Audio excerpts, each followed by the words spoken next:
मीठे बच्चे, बाप उस्ताद ने तुम्हें मनुष्य से देवता बनने का हुनर सिखलाया है। तुम फिर श्रीमत पर औरों को भी देवता बनाने की सेवा करो। प्रश्न है, अभी तुम बच्चे कौन सा श्रेष्ठ कर्म करते हो जिसका रिवाज भक्ति में भी चला आता है?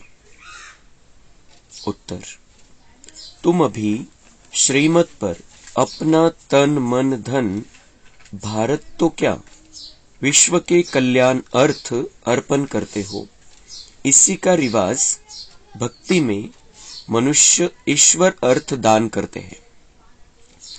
उन्हें फिर उसके बदले दूसरे जन्म में राजाई घर में जन्म मिलता है।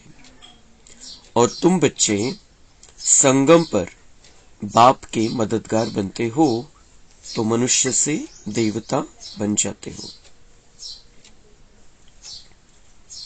ओम शांति।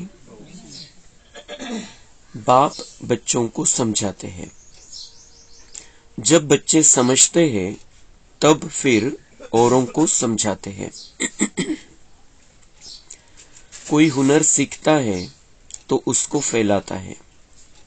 यह हुनर तो बाप उस्ताद से सीखा जाता है कि मनुष्य से देवता कैसे बनाया जाए।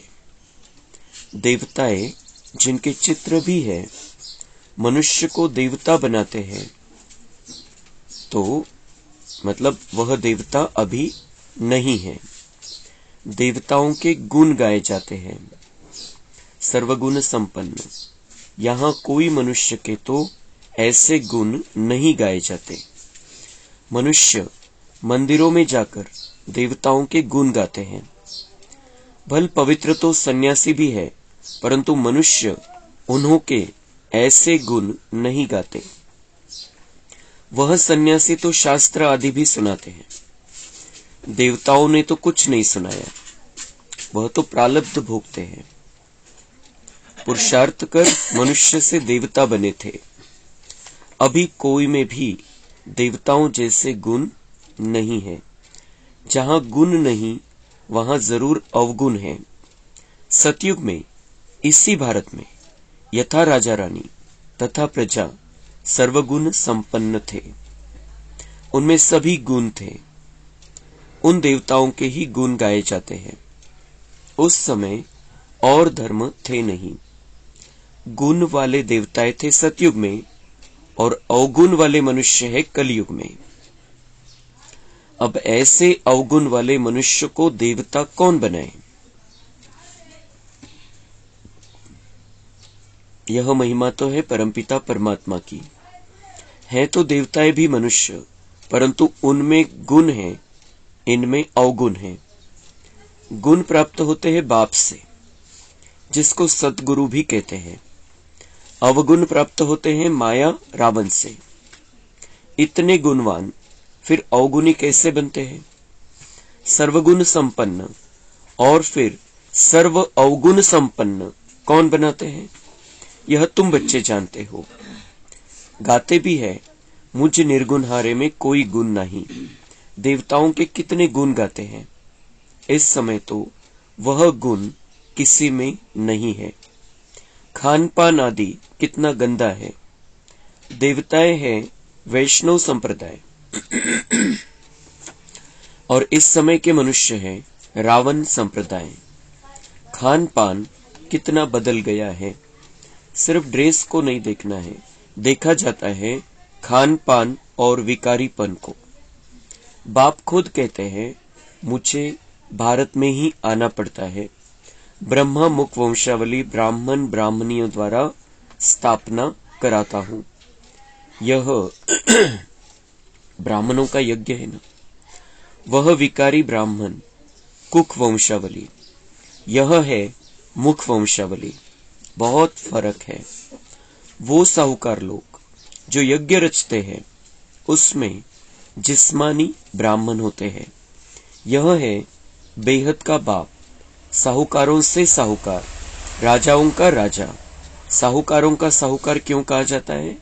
क्योंकि साहूकार भी कहते हैं हमको ईश्वर ने धन दिया है।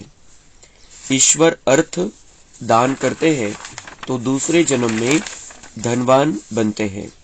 इस समय तुम शिव बाबा को सब कुछ तन मन धन अर्पण करते हो तो कितना ऊंच पद पाते हो। तुम श्रीमत पर इतने ऊंच कर्म सीखते हो तो तुमको जरूर फल मिलना चाहिए। तन मन धन अर्पण करते हो, वह भी ईश्वर अर्थ करते हैं कोई के थ्रू। यह रिवाज भारत में ही है, तो बाप तुमको बहुत अच्छे कर्म सिखलाते हैं। तुम यह कर्तव्य सिर्फ भारत तो क्या परंतु सारी दुनिया के कल्याण अर्थ करते हो तो उसका एवजा मिलता है, मनुष्य से देवता बनने का। जो श्रीमत पर जैसा कर्म करते हैं ऐसा फल मिलता है। हम साक्षी हो देखते रहते हैं। कौन श्रीमत पर चल मनुष्य को देवता बनाने की सेवा करते हैं, कितना जीवन परिवर्तन हो जाता है। श्रीमत पर चलने वाले ब्राह्मण ठहरे। बाप कहते हैं ब्राह्मणों द्वारा शूद्रों को बैठ राजयोग सिखलाता हूं। 5000 वर्ष की बात है। भारत में ही देवी देवताओं का राज्य था। चित्र दिखाने चाहिए। चित्रों बिगर समझेंगे पता नहीं यह कौन सा नया धर्म है जो शायद विलायत से आता है।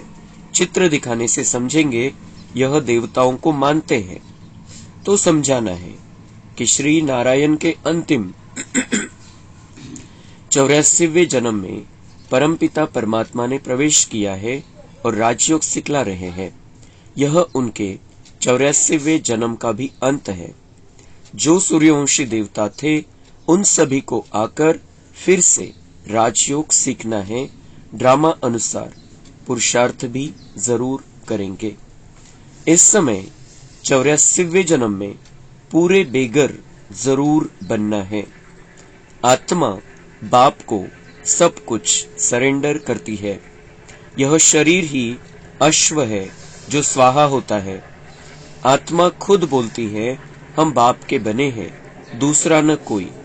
मैं आत्मा इस जीव द्वारा परमपिता परमात्मा के डायरेक्शन अनुसार सेवा कर रहा हूं।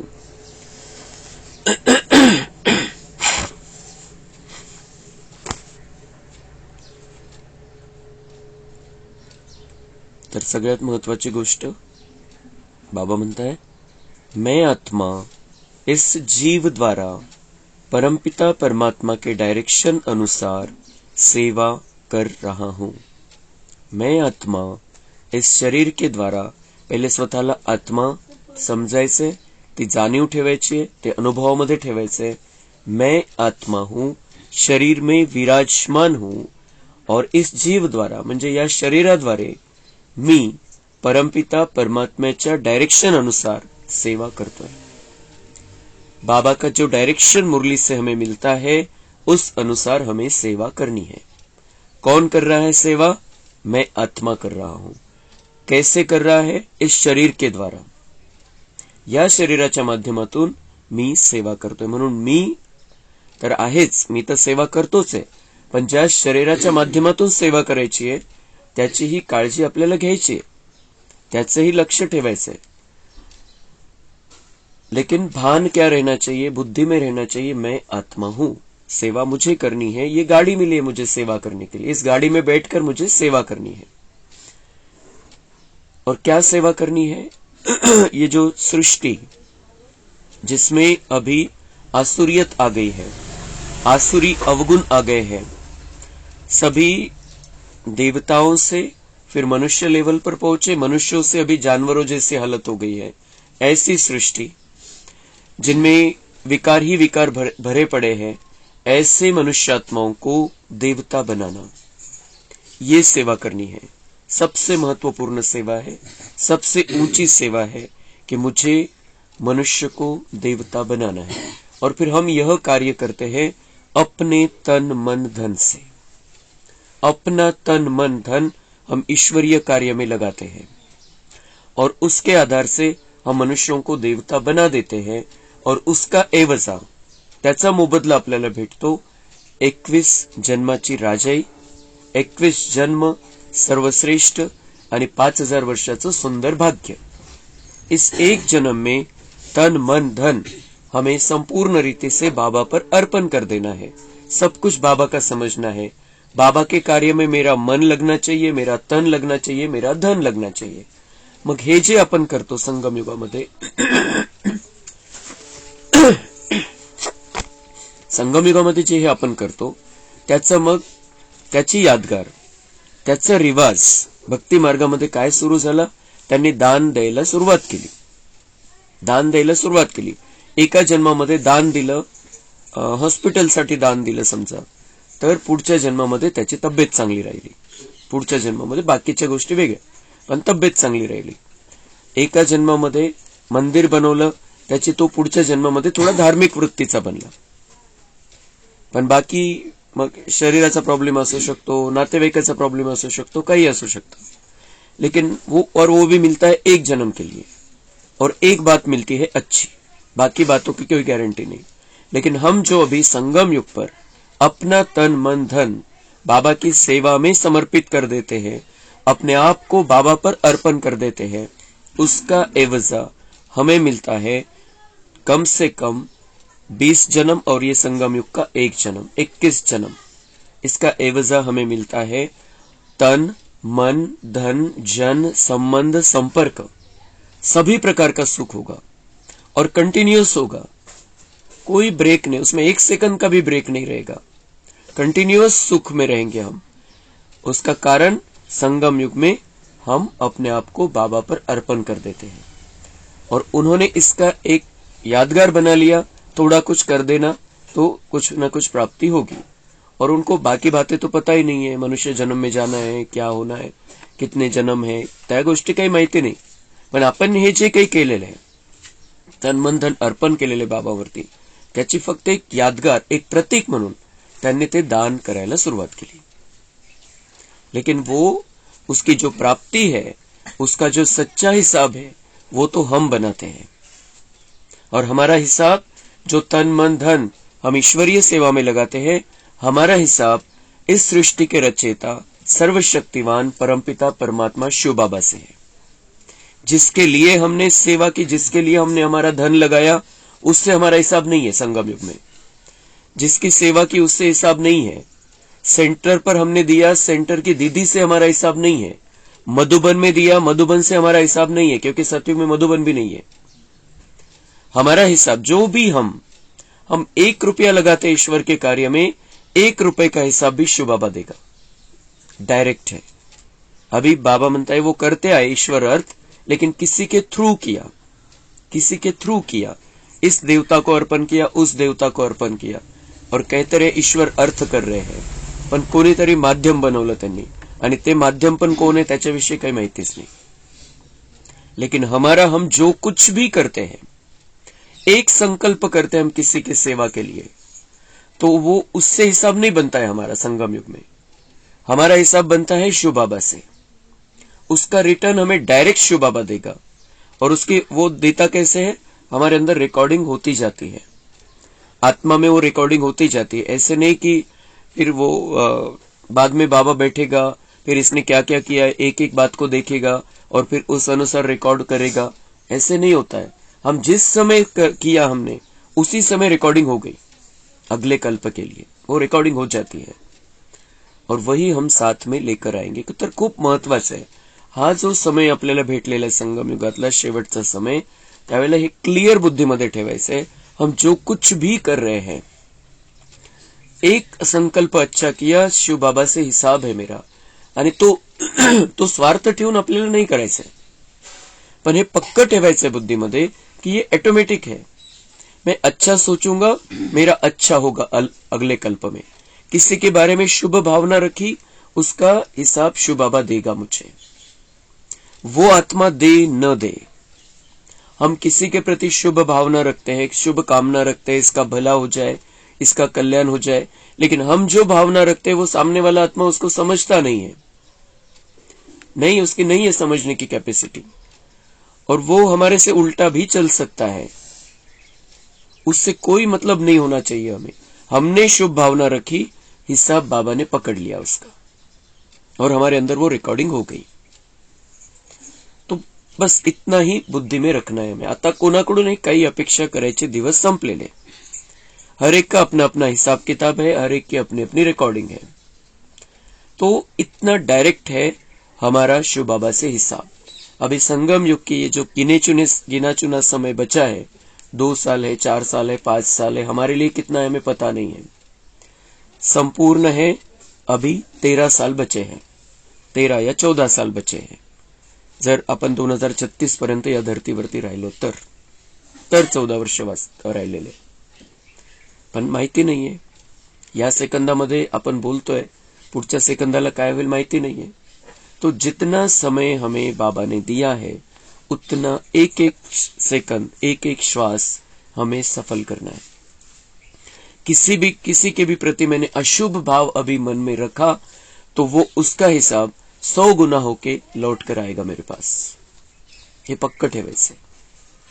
लेकिन अगर मैंने शुभ संकल्प किया किसी के भी प्रति, वो सामने वाली आत्मा कोई रिस्पॉन्स न दे, उल्टा चले, लेकिन एक शुभ संकल्प का परिणाम मेरे अगले पूरे कल्प पर होने वाला आहे।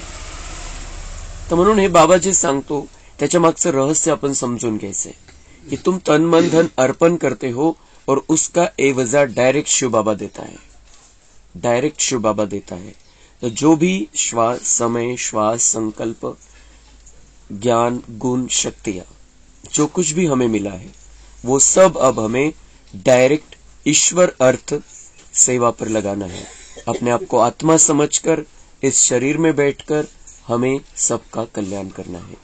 मनुष्य से देवता बनाने के लिए सबको समझाना है, वैसे ट्रेनिंग देनी है, उन्हें चित्रों पर समझाना है।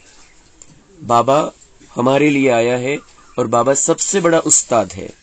ये कला बाबा ही जानता है, मनुष्य को देवता कैसे बनाया जाए, ये सिर्फ वो जानता है। और वो कला वो हमें सिखाता है, जो वो जानता है वो हमें सिखाता है। हम उसके विद्यार्थी हैं, हम उसके बच्चे हैं, हमारा वो सदगुरु है, हमारी सदगति के लिए मत देता है। तो सबसे मुख्य मत है कि निर्विकारी देवता कैसे बनना है। अवगुणी विकारी मनुष्य से, आसुरियत से अपने आप को देवत्व में कैसे लाना है, ये ट्रेनिंग बाबा हमें देता है। और वो ट्रेनिंग देने वाला सबसे बड़ा उस्ताद है, और हम मास्टर उस्ताद बनकर दुनिया वालों को ये ट्रेनिंग देनी है। समझना है बाबा की बातों को और दुनिया वालों को समझाना है।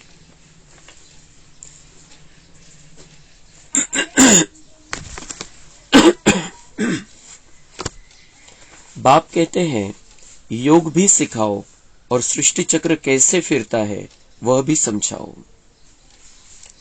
ही सृष्टीची हालत जेव्हा आपण त्यांना समजून सांगू तेव्हा तर त्यांच्या बुद्धीमध्ये बसेल।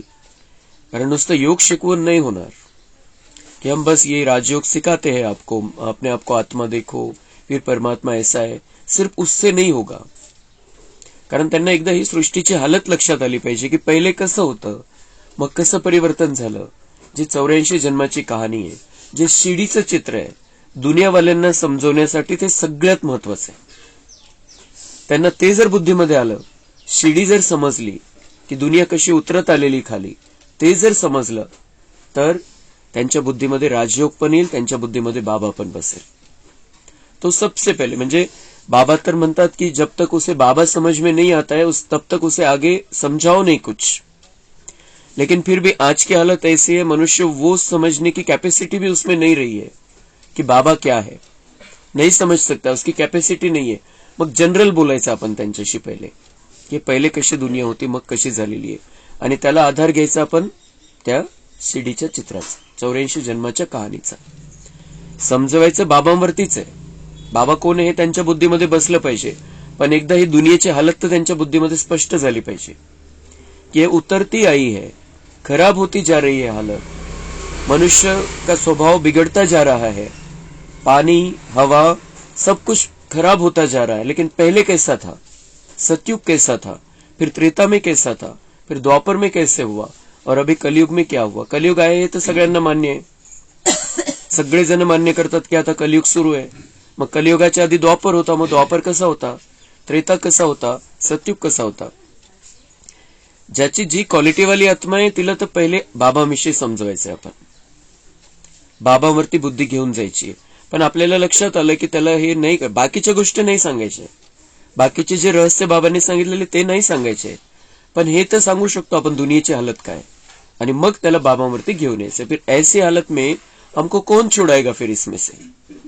ये ऐसी हालत हो गई है, इन्होंने सबने प्रयत्न करके देख लिए, धर्म पिताए आए, साधु सन्यासी है, ऋषि मुनी थे, सबने प्रयत्न करके देख लिया, लेकिन हम देख रहे दुनिया की हालत क्या हो गई है. मग याच्यातून सोडवणारा तर कोणीतरी पाहिजे. मग असं करून करून त्याला बाबावरती घेऊन जायचं. असंही करू शकतो आपण. समजवायचं आपल्याला बाबा, बाबा त्याला कळायला पाहिजे. अगर उसे बाबा समझ में आ जाए तो सारा ज्ञान समझ में आ जाएगा. लेकिन फिर जिस आत्मा की जैसी हालत, तर त्या हिशोबाने त्याला मग असं करून बाबावरती न्यायचंय. तो बाबा म्हणतात, बाबा कहते हैं योग भी सिखाओ और सृष्टि चक्र कैसे फिरता है वह भी समझाओ. ते तेवढं जे सृष्टी चक्राचं चित्र आहे त्याच्यावरती समजून सांगू शकतो आपण ही गोष्ट. पण ते चित्रामध्ये 84 जन्माचं जे चित्र आहे त्याच्या ते एकदम साधं कोणी जरी असेल, लहान मुलगा जरी असेल तरी त्याला ते लक्षात येऊन जाईल. तेवढं ते जे सृष्टी चक्राचं चित्र आहे त्याच्यावरून तेवढं कळणार नाही. सांगायचं सृष्टी चक्राचंच नाही, पण शिडीच्या चित्रावरती त्याला घेऊन जायचंय आणि त्याच्या आधारे समजून सांगू शकतो आपण. जिसने सारा चक्र पास किया होगा वह इन बातों को झट समझेंगे. जो इस चक्र में आने वाला नहीं होगा वह ठहरेगा नहीं. बाबा म्हणतात, फिर जेव्हा तुम्ही हे समजून सांगाल सृष्टी चक्र किंवा ही 84 जन्माची कहाणी, ज्याने ते चक्र पास केलेलं असेल त्याच्या बुद्धीमध्ये ती रेकॉर्डिंग जागृत होऊन जाईल तुम्ही सांगितल्यानंतर, की हा अशी दुनिया होती, अशी सुंदर दुनिया होती, सतयुग होतं. हे कोणाच्या बुद्धीमध्ये रेकॉर्डिंग जागृत होईल, ज्याने जो तिथलं जीवन जगलेलं आहे. तर बाबा म्हणताय, वो जिसने ये सारा चक्र पास किया होगा वह इन बातों को झट समझेंगे. जो त्रेतायुगामध्ये शेवटी आलेला आहे त्याला तेवढं नाही येणार, त्याला खूप वेळ लागेल. पण जो पहिल्या, दुसऱ्या, तिसऱ्या जन्मापासून आलेला आहे त्याला ते वाटेल की हा ये तो मेरी अपनी बात है. त्याच्या बुद्धीमध्ये एक आपुलकी निर्माण होईल ज्ञानाविषयी. आणि आपण स्वतःची चेकिंग करायची, आपल्याला काय वाटलं जेव्हा हे कळालं तेव्हा आपल्याला काय वाटलं. तो उसपे से हम समझ जाएंगे कि हमारा बहुत बड़ा पार्ट है सृष्टि चक्र में, हमने बहुत जन्म लिए, 80 से ज्यादा जन्म लिए हैं. ये हमारे को क्लियर हो जाएगा. और जो बाबा म्हणता है, जो जिसने वो चक्र पास ही नहीं किया है पूरा, वो आया ही नहीं है उसमें, तो वो फिर बाबा म्हणता है ठहर नहीं पाएगा, यहाँ पर ठहरेगा नहीं और फिर निकल जाते हैं. ऐसे नहीं सारी सृष्टि आएगी, इसमें भी प्रजा ढेर आएगी. राजा राणी तो एक होता है ना. बाबा असं नाही की मग सगळ्या सृष्टीवरती जितके मनुष्य आत्मे तितके सगळे ज्ञानामध्ये येतील, यायचेच नाही येते. आणि इसमें भी प्रजा आएगी ज्यादा. बाबा म्हणते प्रजा ज्यादा आएगी, राजा है तो कम रहेंगे राजा रानी. जैसे लक्ष्मी नारायण एक गाया जाता है, राम सीता एक गाया जाता है, प्रिंस प्रिंसेस तो और भी होंगे, मुख्य तो एक होगा ना. तो ऐसा राजा रानी बनने के लिए बहुत मेहनत करनी है. साक्षी हो देखने से पता पड़ता है यह साहूकार राजाई कुल का है या गरीब कुल का है. तो बाबा म्हणताय राजा राणी तर खूप कमी बनणार आहे ना तिथं, राजघराण्यामध्ये कमी येणार आहे, बाकीचे प्रजेमध्ये येणार आहे. तर ज्यांनी जास्त पुरुषार्थ जे करत नाही ते प्रजेमध्ये येऊन जातील. पर अगर राजा रानी बनना है, प्रिंस प्रिंसेस बनना है, राजघराने में आना है, तो मेहनत तो करनी पड़ेगी. और मेहनत है मन बुद्धि की. साक्षी हो देखने से पता पड़ता है यह साहूकार राजाई कुल का है या गरीब कुल का है. तो साक्षी होऊन बघितल्यावर बाबा म्हणता है मुझे समझ में आ जाता है कि ये साहूकार तो बनने वाला है, लेकिन ये राजाई कुल का साहूकार है या गरीब कुल का. वो लेवल कैसी है उसकी, कैसे होने वाली है, अगर मैं साक्षी होकर देखता हूं तो मुझे पता पड़ जाता है. तो हमारे को भी समझ में आ जाना चाहिए मुझे कौन सी लेवल में प्राप्त करने जैसा पुरुषार्थ कर रहा हूं, कौन सी लेवल मुझे प्राप्त होगी, मेरा पुरुषार्थ कैसे चल रहा है. यह हमें भी साक्षी होकर देखना चाहिए. जैसे पुरुषार्थ करने वाला कोई और है और चेकिंग करने वाला कोई और है, असं आपण स्वतःलाही साक्षी होऊन बघायचे, मेरा पुरुषार्थ कहां तक आया है. बाबा जसं चेक करू शकतो तसं आपण पण चेक करू शकतो. बिलकुल न्यूट्रल राहून, तटस्थ राहून अपन अपनी चेकिंग करायची कि मैं कहां तक पहुंचा हूं, फिर मेरे अंदर क्या कमी, मुझे कौन सी कमी को भरकर निकालना है. कोई माया से कैसे हारते हैं, जो भागंती भी हो जाते हैं, माया एकदम कच्चा खा जाती है. इसलिए बाबा पूछते हैं, राजी खुशी हो, माया के थप्पड़ से बेहोश या बीमार तो नहीं पड़ते हो.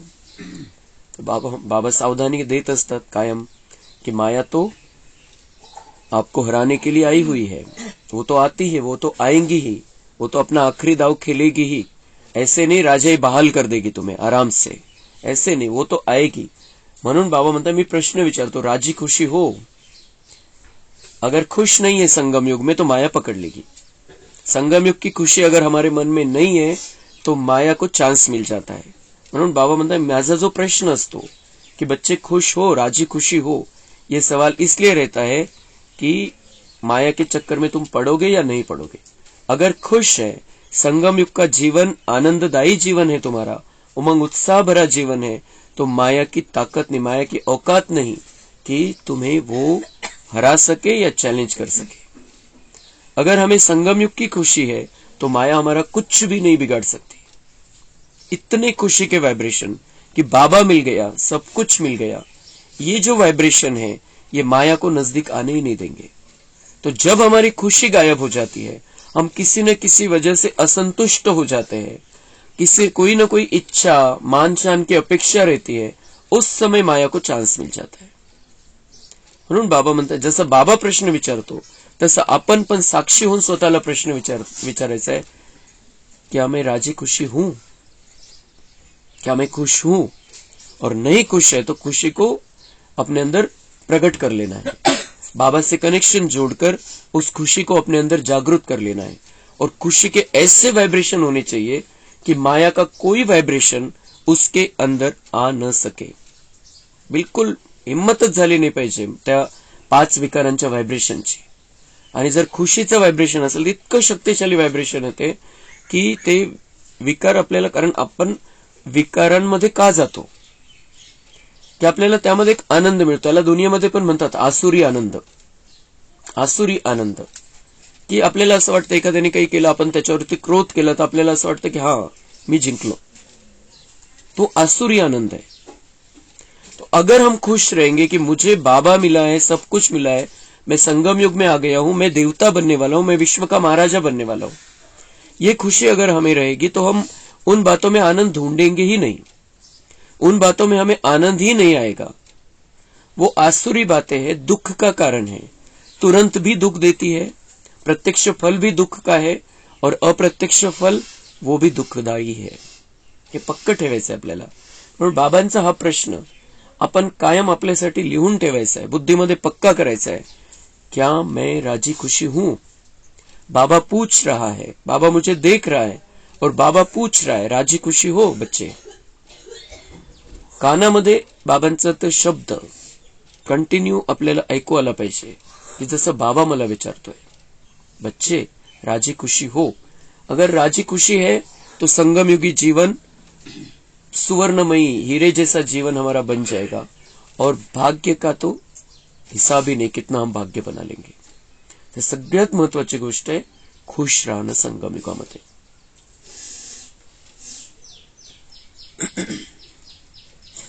फिर माया के थप्पड़, अगर इसलिए बाबा पूछते हैं राजी खुशी हो, माया के थप्पड़ से बेहोश या बीमार तो नहीं पड़ते हो. तो माया का थप्पड़ आया, माया ने थप्पड़ मारा और फिर बेहोश हो गए, म्हणजे ज्ञान विसरून गेले, बाबांना विसरून गेले आणि ती बीमारी है, मग आत्मा बीमार हो जाती है. तो ऐसा नहीं होना चाहिए. अभी हम बाबा के बने हैं, ऐसे कोई बीमार हो पड़ते हैं, फिर बच्चे उनके पास जाते हैं, ज्ञान योग की संजीवनी बूटी देकर सुरजित कर देते हैं. मग बाबा म्हणता है कि फिर सेवा.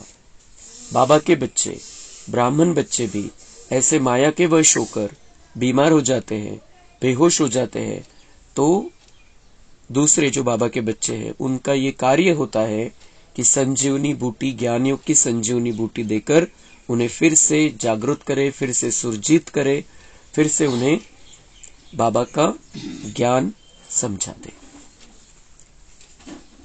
ज्ञान और योग में रहने के कारण, योग में न रहने के कारण माया एकदम कला काया चट कर देती है। श्रीमत पर छोड़ मनमत पर चल पड़ते हैं। माया एकदम बेहोश कर देती है। वास्तव में संजीवनी बूटी यह ज्ञान की है, इससे माया की बेहोशी उतर जाती है। तो संजीवनी बूटी क्या है हमारे लिए? मुरली। ये मुरली ही संजीवनी बूटी है जो माया बेहोश कर देती है, बीमार कर देती है। तो बाबा ये संजीवनी बूटी मुरली के द्वारा हमें दे देता है और हमारे अंदर फिर से जागृति आ जाती है। हमें समझ में आ जाता है कि अभी संगम युग है और मुझे अभी अंतिम समय का पुरुषार्थ करना है। यह बातें सभी इस समय की है। सीताएं भी तुम हो, राम आकर माया रावण से तुमको छुड़ाते हैं। जो रामायण में कहानी है, बाबा म्हणते तुम्हारा यादगार है। जैसे लक्ष्मण मूर्छित हो गया था, हनुमान ने संजीवनी बूटी लेकर आई, वो जो पहाड़ उठाकर लाया, संजीवनी बूटी उसे सुंगाई गई और वो होश में आ गया। तो ऐसे ही बाबा म्हणता है तुम आत्मा रूपी सीताएं रावण की कैद में हो और मैं तुम्हें आकर रावण से छुड़ाता हूं। फिर तुम्हारे अंदर जो बेहोशी आ जाती है, उस बेहोशी को उतारने के लिए मेरे पास संजीवनी बूटी है, मुरली, और वो भी रोज सुंघाता है बाबा। रोज कुछ ना कुछ हो जाता है, रोज कुछ ना कुछ बातें आ जाती है सामने, और फिर हम मुरली सुन लेते हैं तो वो सेटिंग हो जाती है, बॅलन्स होऊन जातं। आणि जितकं आपण पक्क करू, मुरलीतले बाबांचे महावाक्य जितके आपल्या बुद्धीमध्ये पक्के होतील, तितकं मग खूप कमी प्रसंग येतील। ज्यावेळेला माया आपल्याशी टक्कर घेईल, खूप कमी प्रसंग येतील। तुम जानते हो कि मंदिर होना चाहिए एक दिल वाला का, यह एक ही काफी है। बाबा म्हणतात दूसरे कुठले मंदिराची आवश्यकता नहीं, एक शिव बाबा को याद करना है। बुद्धि को भटकाते आए हैं अब अभी, दूसरे मंदिर की जरूरत नहीं। बाकी यादगार बने हुए वो बात अलग है की बाबा नहीं था तब तक उनकी जरूरत थी, ते आपणच केली ती प्रक्रिया स्टार्ट, त्या सगळ्या वेगळ्या गोष्टी आहे। पण बाबा म्हणता है कि मंदिर होना चाहिए एक दिल वाला, की एक ही काफी है, एक शिव बाबा से कनेक्शन ही काफी है। बाकी इधर उधर बुद्धि भटकाने की जरूरत नहीं है। शिव का मंदिर बनाते हैं वह भी अर्थ रहित, उनका ऑक्यूपेशन तो जानते ही नहीं। शिव का मंदिर बनाते दुनिया वाले, लेकिन बाबा म्हणते कैसे बनाते? अर्थ रहित, अर्थच माहिती नाही त्याचा, शिव कोण आहे हेच माहिती नाही, शिवाला शंकर समजलेलं आहे। ते बाबा म्हणता है कि वो शिव एक ही है, लेकिन उसमें भी घोटाला कर दिया है। शिव का मंदिर बनाने वाले भी जानते नहीं है ये कौन है, कहाँ रहते हैं, कब आते हैं, उससे बड़ा कोई है या नहीं है। फिर उसका शंकर बताया, फिर उसके सामने वो शिवलिंग क्यों रखा है, उसका मतलब क्या है, कि शंकर भी शिव के ध्यान में है ये बताया गया है। पण त्यांनी इतका घोटाळा करून ठेवलेला आहे की शिव आणि शंकर एकच। जिथे शंकर दाखवलेला असतो तिथे शिवपिंड समोर दाखवलेली असते, आणि शंकर तपस्येमध्ये असं दाखवलेलं असतं। तो इसका सीधा सीधा मतलब ये होता है कि शंकर भी शिव के ध्यान में है, लेकिन वो बात भी उनको पता नहीं है। जो कर रहे हैं उसका अर्थ भी जानते नहीं है।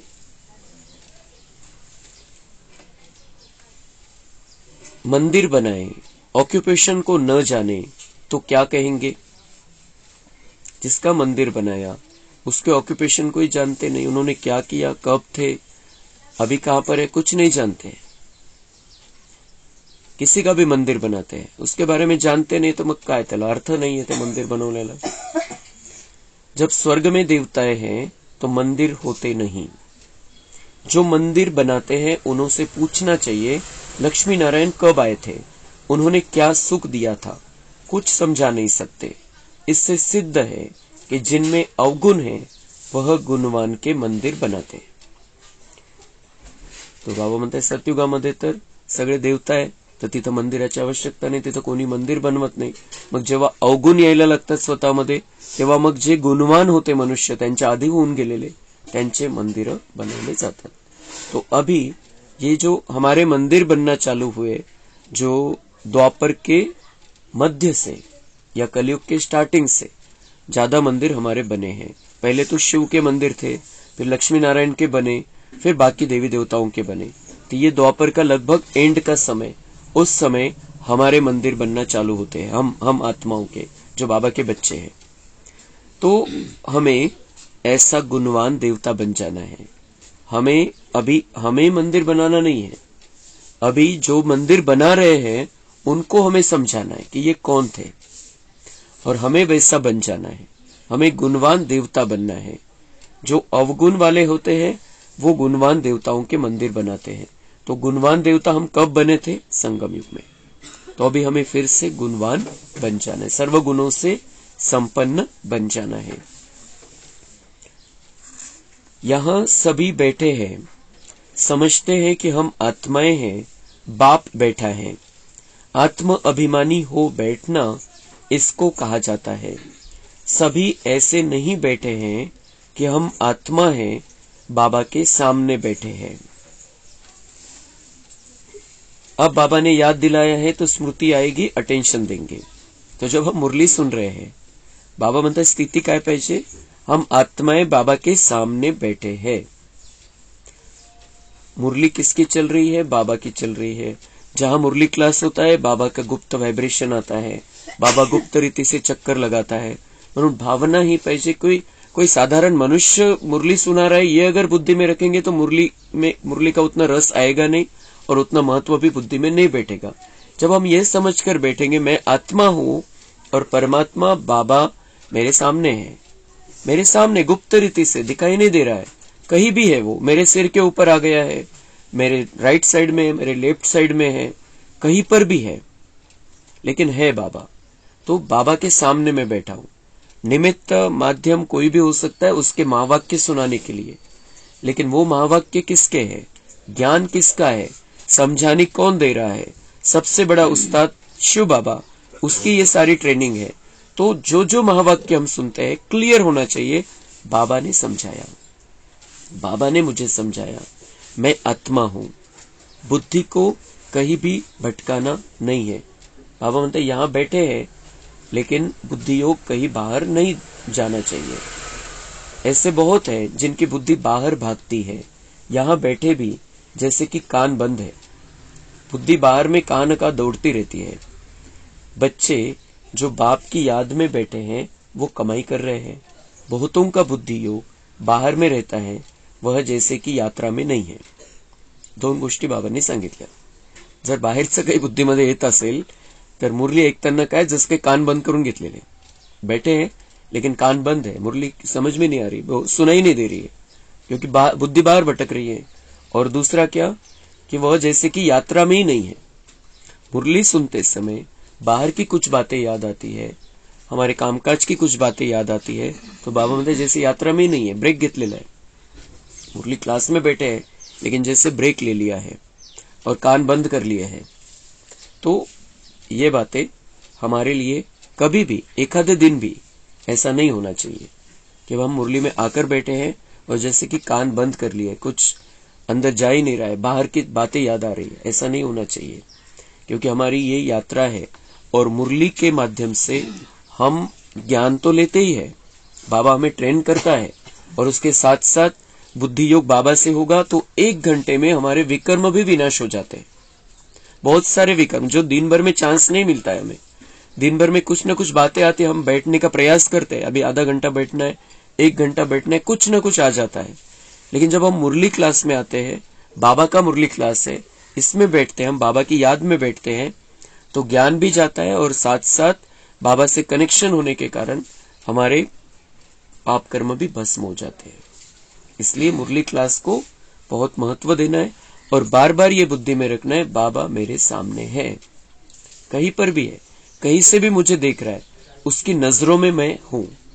और भगवान की नजर जिस पर है उससे बड़ा भाग्यवान कौन हो सकता है। ये 1 घंटा तो हम उसका अनुभव कर सकते हैं। दिवसभरामध्ये भले काही ना काही गडबड होऊन जाईल, पण मुरली ऐकताना तर आपण हे सगळं करू शकतो कि भगवान की नजर मुझ पर है। कितनी बड़ी बात है। एक नजर उसकी पाना चाहते थे हम, एक नजर के प्यासे थे, और वो हमें मुरली क्लास में घंटा भर नजर देने के लिए आता है। अगर हम वैसी स्थिति में बैठे तो गुप्त रीति से, और हर जगह चक्कर लगाता है वो, जहां जहां मुरली क्लास है वहां वहां बाबा का चक्कर होता ही है, ये पक्का है। वो हमें हमारी समझने की कैपेसिटी रहती है, इसलिए हमें लगता है नहीं कुछ नहीं है, ऐसा कुछ नहीं है, ऐसा नहीं रहता है। जहां मुरली क्लास है हम बाबा का आवाहन करते हैं, बाबा आ जाओ, और फिर बाबा आ ही जाता है, ये पक्का है। तो बाबा अगर आता है और बाबा की नजर है तो मैं नजरें क्यों चुराऊं उससे? बाबा की नजर में रहना है और बाबा की दृष्टि हमें मुरली क्लास में लेते ही रहना है। तो हर बात, हर समझानी बाबा की हमारी बुद्धि में बैठेगी। तुम समझते हो हम ईश्वरीय परिवार में हैं, स्वर्ग की बादशाही मिलनी है जरूर। जो जास्ती सेवा करते हैं, बहुतों का कल्याण करते हैं, तो जरूर ऊंच पद मिलेगा। बाबा ने समझाया है, यह योग की बैठक यहां हो सकती है, बाहर सेंटर पर ऐसे नहीं हो सकती। मग बाबांना सगळं समजवायचं असतं मुरलीमधून. तर बाबा सांगताय जो अमृत वेले का समय है या फिर मधुबन में 2 बजे से योग चालू हो जाता है, तो बाबा म्हणता ये यहां हो सकता है। जो हम क्योंकि वो बाबा का घर है, वहां पर हम कभी भी उठकर बैठ जाए, रात में 2 बजे जाए, 3 बजे जाए, कहीं पर भी जाए, सबसे सुरक्षित स्थान है दुनिया का। तो वहां पर तो हम जा सकते हैं, बाबा के कमरे में बैठ सकते हैं, शांति स्तंभ पर बैठ सकते हैं, या फिर हम तपस्या धाम में जाकर बैठ सकते हैं, कहीं पर भी जाकर बैठ सकते हैं, वहां डर नहीं है। बाबा सावधान करते हैं कि बाहर सेंटर पर ऐसे नहीं हो सकता, यहां हो सकता है, बाहर सेंटर पर ऐसे नहीं हो सकता है। 4 बजे आना, निष्ठा में बैठना, वहां कैसे हो सकता है? नहीं, सेंटर में रहने वाले भल बैठे, तिथं राहणारे तर बसू शकता आतल्या आत।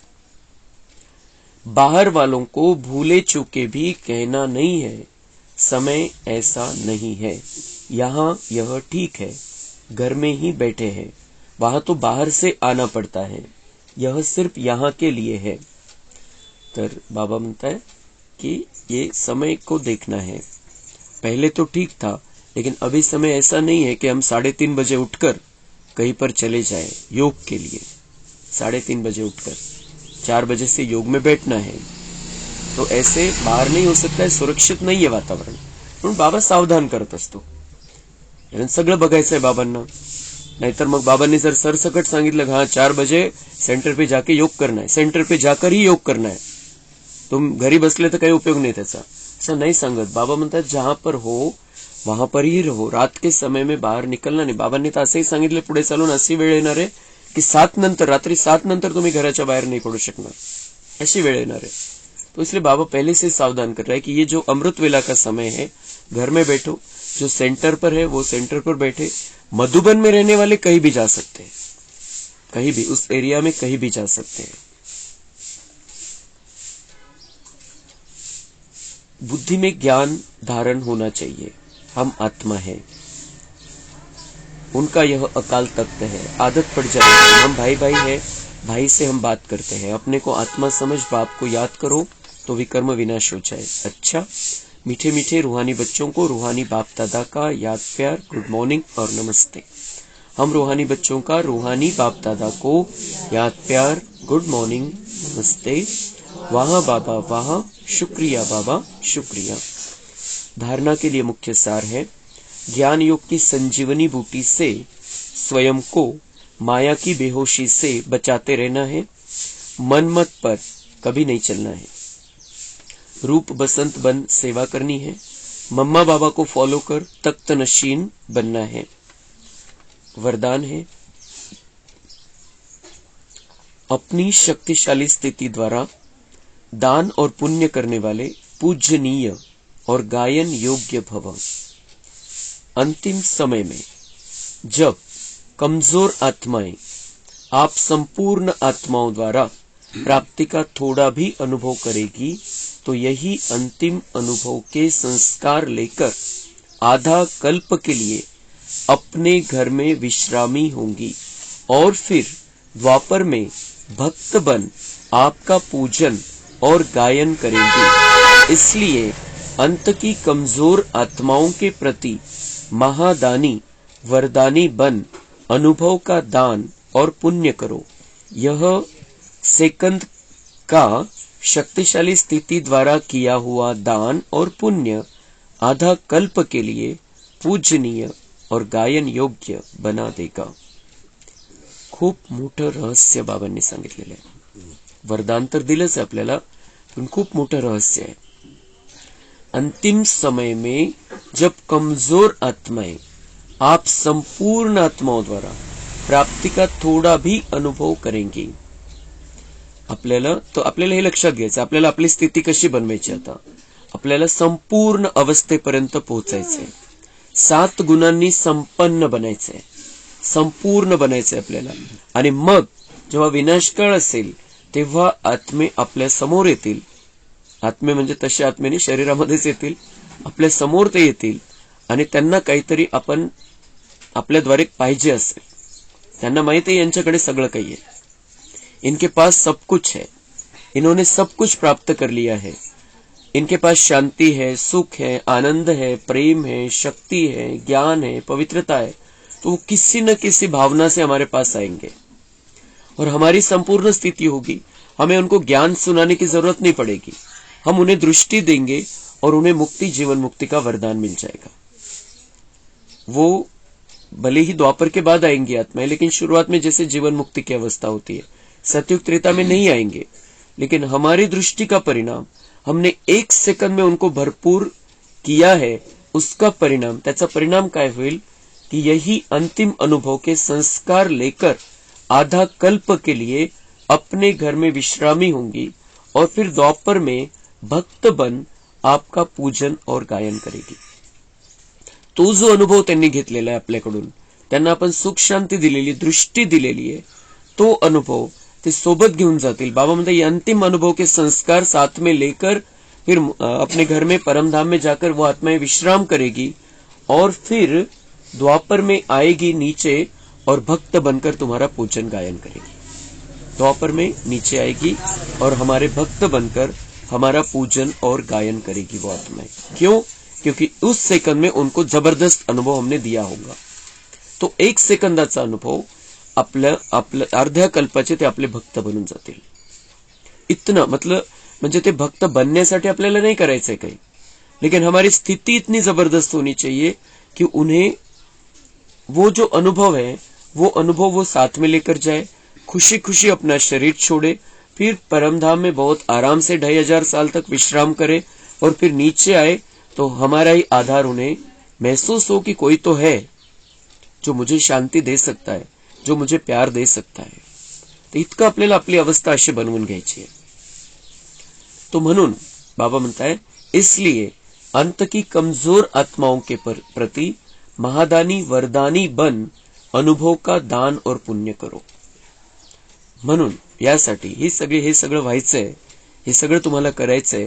सगळे कमजोर झालेले आत्मे, डिस्चार्ज झालेली त्यांची बॅटरी, तर तुम्हाला काय करायचंय, महादानी वरदानी बनून आपल्या अनुभवाचं दान त्यांना द्यायचंय, पुण्य करायचंय। पुण्य करण्याचा चान्स आत्ताच आहे, नंतर तो नाहीये। पुण्य कर्माच्या आधाराने आपल्याला भाग्य बनवून घ्यायचंय। अंतिम समयाला जे कमजोर आत्मा झालेले आहे त्यांना आपण महादानी वरदानी बनून आपण जे प्राप्त केलेले आहे ते सगळं त्यांना द्यायचंय आणि खूप कमी वेळामध्ये दृष्टी द्यायची आणि सगळं त्यांना ट्रान्सफर आपण करू शकतो। यह सेकंड का शक्तिशाली स्थिति द्वारा किया हुआ दान और पुण्य आधा कल्प के लिए पूजनीय और गायन योग्य बना देगा। स्लोगन है, परिस्थितियों में घबराने के बजाय साक्षी हो जाओ तो विजयी बन जाएंगे। खूब महत्वाचं स्लोगन है। परिस्थितियों में अगर हम घबरा जाते हैं तो ती जी आपण न घाबरता जी ताकद आपल्यामध्ये येईल त्याच्यापेक्षा आपण त्याला 10-20% पण ठेवत नाही शिल्लक, जर घाबरलो तर। आणि जर घाबरलो नाही आणि घाबरायचं कसं नाहीये, बाबा म्हणताय कि उस समय साक्षी हो जाओ, साक्षी हो जाओ। वो किसी और के सामने परिस्थिति आई है, मैं कोई और हूं, मैं बाबा के साथ में बैठा हूं, बाबा की गोदी में बैठा और नीचे देख रहा हूं परिस्थिति को। ये साक्षी स्थिति है। ये मेरा शरीर तो विनाशी है, मैं आत्मा अजर अमर अविनाशी हूं, मैं बाबा का बच्चा हूं, बाबा की गोदी में बैठा हूं। परिस्थिति आई है, नीचे कुछ हिसाब किताब है, लेकिन बाबा साथ में है, बाबा साथ में है। तो हमारे अंदर बाबा की शक्ति आ जाएगी और फिर बाबा म्हणता है विजयी बनना तो सहज है।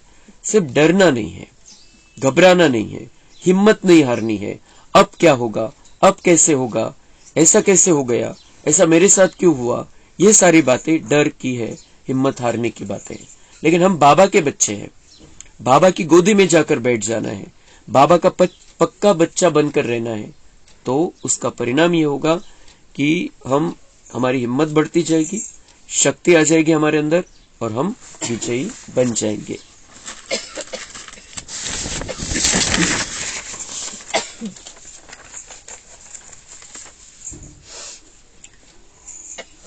अव्यक्त इशारे।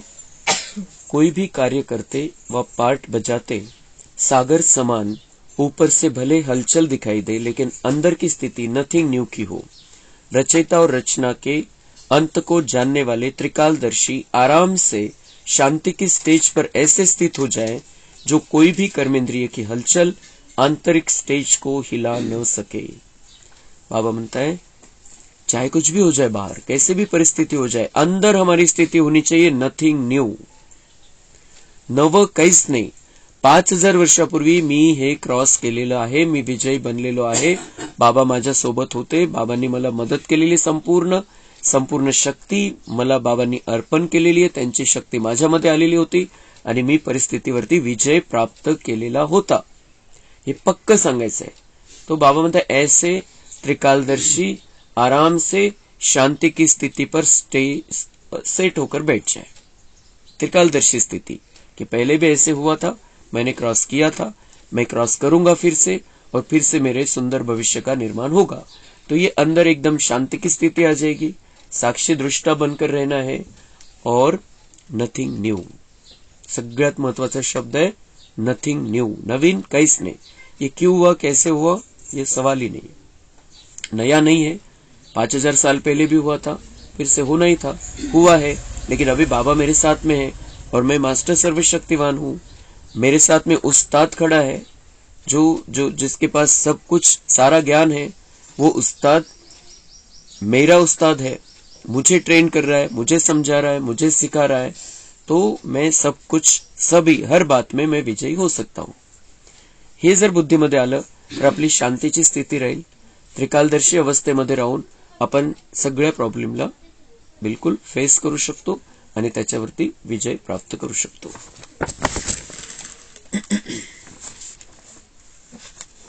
होमवर्क। स्वमान मैं कंबाइंड स्वरूप हूँ। चिंतन है कंबाइंड लवलीन स्थिति क्या है, उसकी अनुभूतियां क्या होगी। कंबाइंड स्वरूप मैं बाबा के साथ में हूँ, बाबा और मैं अलग नहीं हूँ, मैं बाबा के साथ में हूँ, असं आपण स्वमान घ्यायचं। मैं कंबाइंड स्वरूप हूँ, कंबाइंड है बाबा सोबत।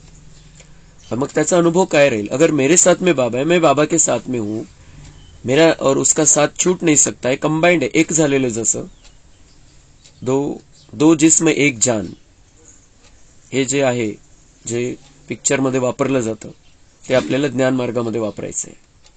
दो जिस्म एक जान म्हणजे दोनों है, मैं और बाबा दोनों है, अलग अलग है, लेकिन जैसे कि एक हो गए हैं, जैसे कि एक हो गए हैं, तो यह है कंबाइंड स्वरूप।